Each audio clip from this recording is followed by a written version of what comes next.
Um, Tomorrow we are going to discuss parts of speech, and we are going to discuss parts of speech in detail. The key points that we are going to discuss in our upcoming class will be distributional and semantic definition of parts of speech.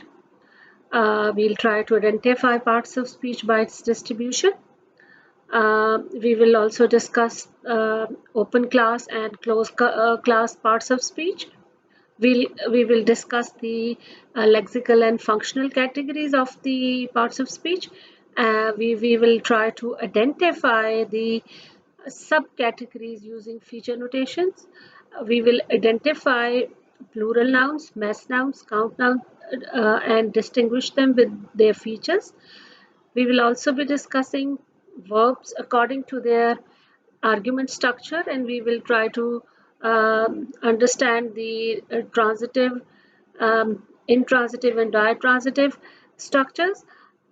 Um, so, starting with this, we will be discussing the parts of speech, and these parts of speech are generally the constituents. These parts of speech are the constituents which are determined by the position of a specific word in a sentence or a clause or a phrase.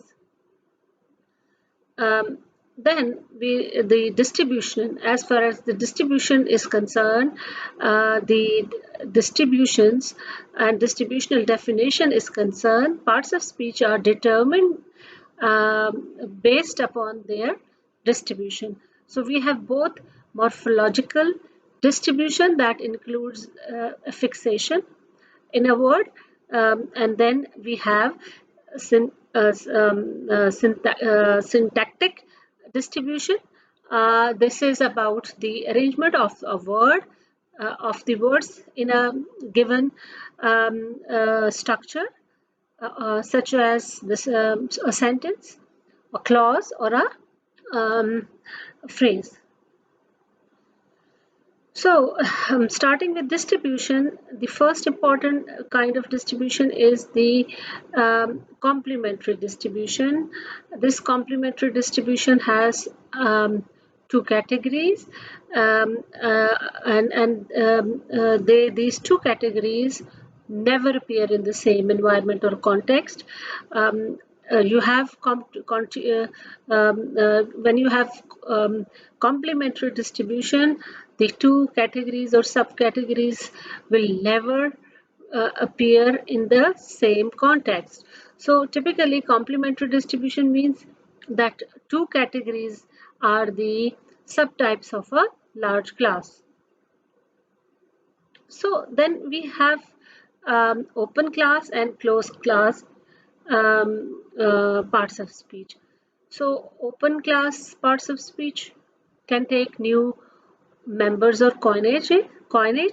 They are open to new words, neologism, as compared to the closed class parts of speech, which are not open to the coinage.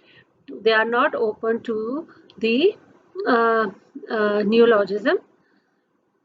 Okay, so then you have some major parts of speech that can often divided into subtypes. These subtypes are called subcategories.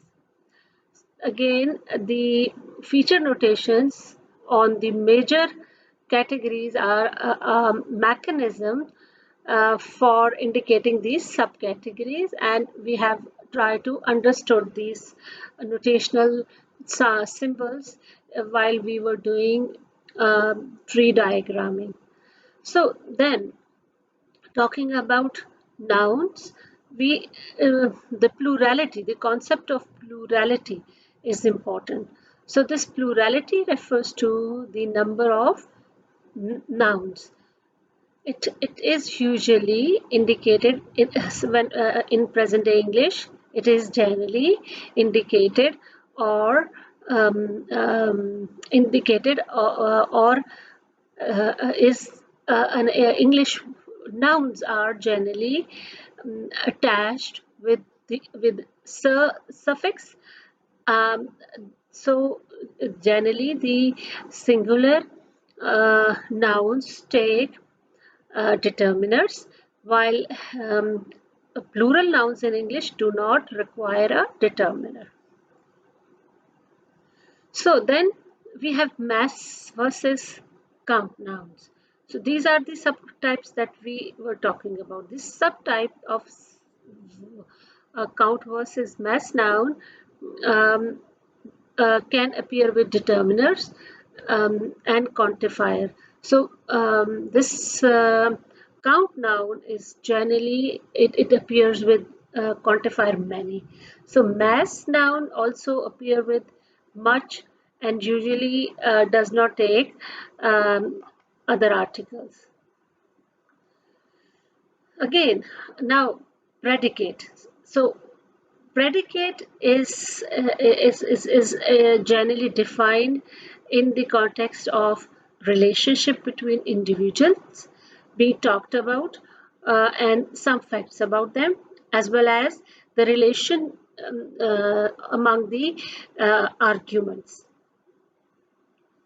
So argument are or argument is or argument are within a particular structure are the entities who are participating in the uh, predicate relation.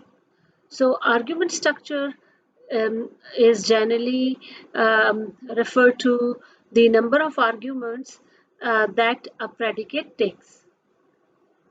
So, for example, in subject, verb, object, scenario. So then we have verbal structures, and in this you have transitive predicate that takes only one argument. Then you have intransitive argument which takes only one argument. Transitive predicate takes two arguments. Diatransitive predicate takes three arguments. So this is all from me um, uh, uh, for now. Inshallah, we will be discussing this chapter second in our upcoming class. See you in the class. Keep watching. Thank you very much.